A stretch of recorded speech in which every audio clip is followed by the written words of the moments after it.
त्रिवेदी जी हमारे साथ बने हुए हैं और एलन मस्क का थोड़ी देर पहले 5 मिनट पहले एक पोस्ट आया है, the future is going to be so fiery, जिसमें उन्होंने अपनी तस्वीर शेयर करी है डोनाल्ड ट्रंप के साथ।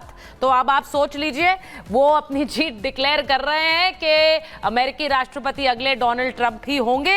और जिस तरह से थोड़ी देर पहले हम चर्चा कर रहे थे कि बहुत हद तक ये जो लड़ाई है विजय जी, ये सोशल मीडिया पर भी लड़ी जा रही, वहां पर जो मेन स्ट्रीम एक मीडिया है, लेकिन उसी के साथ साथ सोशल मीडिया पर भी लगातार ट्रंप के समर्थक और कमला हैरिस के समर्थक एक वोट करते, एक तरह से एक तस्वीर बनाते आए हैं। लेकिन विजय जी, इस बात पर जरा रोशनी डालिए। बहुत लोग ये कह रहे हैं कि कमला हैरिस अगर आती हैं तो वो एक तरह से एक डमी प्रेसिडेंट होंगी, क्योंकि वो बहुत हद तक जो ओबामाज हैं उनकी जो एक सोच है उसको ही आगे बढ़ाएंगी। ये बहुत हद तक चर्चा है।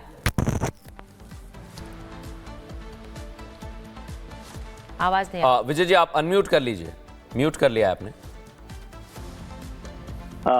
जी चारिता, बिल्कुल ठीक बात है। बराक ओबामा 2 बार वहां राष्ट्रपति रहे और उनकी बड़ी भूमिका रही है अमेरिका में राजनीति के तौर पर। कमला हैरिस उसी रास्ते पर चलेंगी, इसकी संभावना तो लगती है। लेकिन अब ये प्रधानपति की जैसी बातें करना राष्ट्रपति के चुनाव में ठीक नहीं होगा। कमला हैरिस खुद वाइस प्रेसिडेंट भी रह चुकी है और लगातार अमेरिका की राजनीति में सक्रिय रही हैं, सेनेटर रही हैं, तो वो किस तरह से कर सकती है। मैं एक और चीज का चर्चा करना चाहता हूं कि अभी हम लोग जब वोट्स की चर्चा कर रहे हैं तो वोट परसेंटेज को यदि हम देखें अमेरिका के पिछले 5 चुनावों का, तो अक्सर मतलब यदि 2004 के मैं चुनाव छोड़ दूं जिसमें जॉर्ज बुश जीते थे, डेमोक्रेट्स को परसेंटेज वोट जो है हमेशा ज्यादा मिला और वो 45 से 50% के बीच में रहे, जबकि रिपब्लिकन्स को केवल जॉर्ज बुश के वक्त में 50% वोट मिले थे। लेकिन जो इलेक्टोरल वोट्स हैं वो हमेशा रिपब्लिकन के फेवर में रहे, इसलिए ट्रंप साहब के जीतने की संभावना बन रही है। लेकिन जिस तरह का मुकाबला चल रहा है तो मुझे वो अमेरिका के 1800 के और 1824 का चुनाव याद आता है, जब किसी को बहुमत नहीं मिला था। 1800 में जेफरसन राष्ट्रपति बने थे और 1824 में एडम क्वींस बने थे, तो उनको हाउस ऑफ रिप्रेजेंटेटिव ने चुना था। तो उस तरह की संभावना अभी तो कम दिख रही है, लेकिन बड़ा मसला है। हमें चिंता हिंदुस्तान के नजरिए से करनी चाहिए ज्यादा। भारतवंशी कमला जी हैं, कमला हैरिस हैं, लेकिन फिर भी अभी हमारे राजनयिक और जो व्यावसायिक हित है वो ट्रंप के साथ ज्यादा जुड़े दिखाई देते हैं। और भारतवंशियों ने और भारत के जो लोग हैं अमेरिका में, उन्होंने भी उसी तरह से वोट दिया है। लेकिन अब नतीजे क्या ट्रंप को दोबारा ये मौका देंगे, ये अभी थोड़ा सा टाइम लगेगा। इसलिए ये जल्दी है कि हम सोचे कि कमला जो है 216 वोट के साथ या 232 वोट के साथ वो हैं। आप देखें कि रिपब्लिकन को हमेशा ही बहुत बड़ा वोट नहीं मिला है जी, जीतने के बाद भी 3 बार। यदि पिछले 5 चुनाव देखें तो 3 बार डेमोक्रेट्स वहां पर राष्ट्रपति बन गए। 2 बार बराक साहब ही खुद बने हैं और 1 बार बाइडेन बन गए। तो अभी इसलिए डेमोक्रेट्स को निराश होने की जरूरत मुझे नहीं लगती। लेकिन भारत में हिंदुओं में, खासतौर से हिंदू वोटर्स में ट्रंप की तरफ ज्यादा रुझान दिखाई देता है। बिल्कुल, और ये रुझान हमें दिखाई दे रहा है। विजय जी, हम अभी देख रहे हैं जो स्विंग स्टेट्स का बार बार जिक्र कर रहे हैं, वहां पर इस समय डोनाल्ड ट्रंप आगे चल रहे हैं। मैं शिवासर आपके पास आऊं, ग्राउंड पर हम लोगों से बात कर रहे हैं कि वो क्या सोच रहे हैं। भारत के लोग अगर इस चुनाव को देख रहे हैं तो किस तरह से देख रहे हैं। प्रियंका हमारे साथ हैं। प्रियंका, बात करें लोगों से, क्या वो सोच रहे हैं चुनाव के बारे में। बिल्कुल, देखिए तीर्थ नगरी प्रयागराज में मैं इस वक्त मौजूद हूं और यहाँ पर सब लोग चाय पर बैठकर यही चर्चा कर रहे थे कि अमेरिका का 47वां राष्ट्रपति कौन होना चाहिए, भारत को किससे फायदा होता है। हम यहीं पर लोगों से बातचीत करते हैं। आपका नाम? मेरा नाम मनीष कुमार है, मैं पढ़ाई कर रहा हूँ। निगाहें हैं लगातार कि डोनाल्ड ट्रंप आगे चल रहे हैं, कौन राष्ट्रपति होना चाहिए, भारत को किससे फायदा हो सकता है? देखिए, निसंदेह कमला हैरिस के शासनकाल में हम लोग ज़्यादा बेहतर फील करेंगे।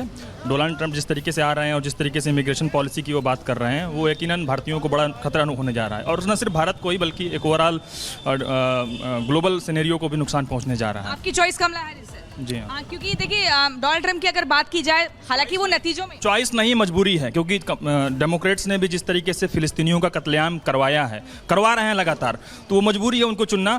अदरवाइज डोनाल्ड ट्रंप आते हैं तो जिस तरीके से भगवाकरण कर रहे हैं, हिंदुत्व की फिलॉसफी को लेकर आ रहे हैं, फासिज्म एक नए रूप में आएगा। भारत में तो हम कई जगह देख रहे थे कि कुछ साधु संत हवन पूजन कर रहे थे, लेकिन नतीजों के आधार पर देखें तो डोनाल्ड ट्रंप थोड़ा सा आगे चल रहे हैं। लेकिन यहाँ ये नाराजगी दिखा रहे हैं, कह रहे हैं H1B वीजा पर रोक की बात की डोनाल्ड ट्रंप ने। इसके अलावा इमिग्रेशन को लेकर कठोर रुख दिखाया। आप लोग क्या सोचते हैं, क्या चॉइस? वो सही कह रहे हैं, सच यही है सच तो यही है कि ट्रम्प को कायदे से तो पॉलिटिक्स में ही नहीं रहना चाहिए।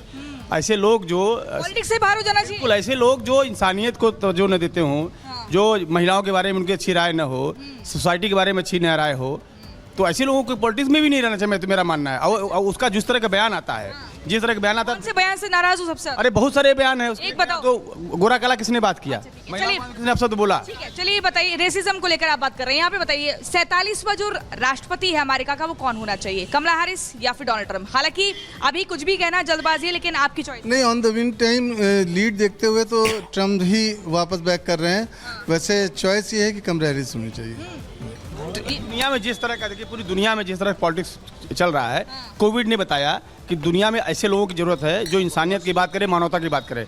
कोविड जो संकट आया, उन देशों में नागरिक ज़्यादा सुरक्षित थे जहां समाजवादी सोच के लोग थे, जहां पूंजीवाद था, ज़्यादा अमेरिका में लोग मरे। समाजवादी सोच आपको नहीं दिखती है डोनाल्ड ट्रम्प में? बिल्कुल। अरे भाई इनसे भी समझ लेते हैं, आप बताइए।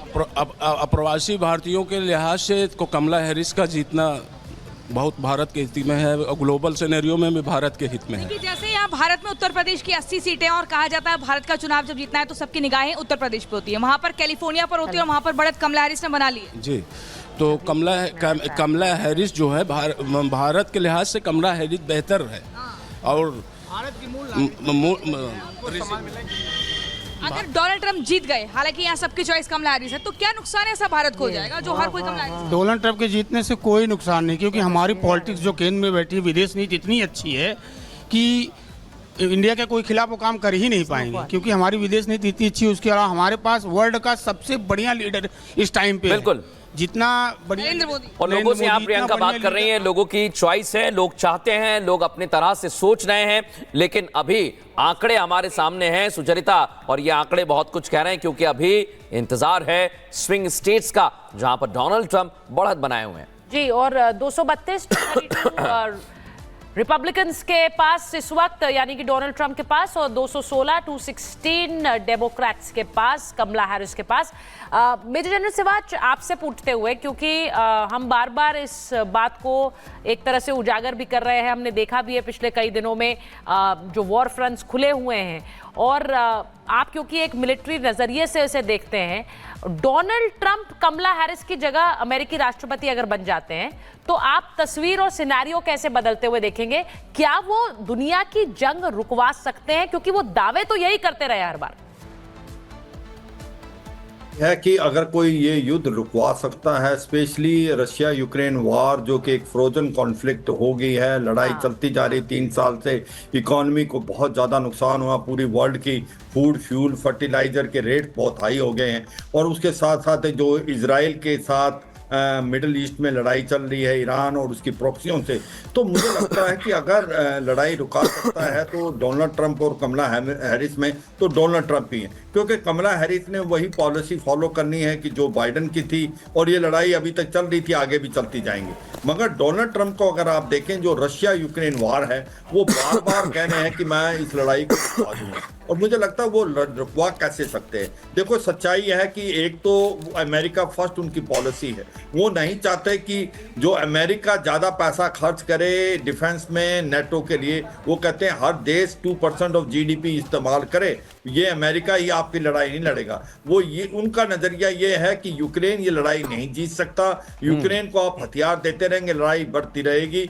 जो इलाका जीत लिया है रूस ने 18 से 20% डोनबस का, जापोरिजिया, खारसन, उसको वापस लेना नामुमकिन है, और ऐसे में ये लड़ाई अगर आप यूक्रेन को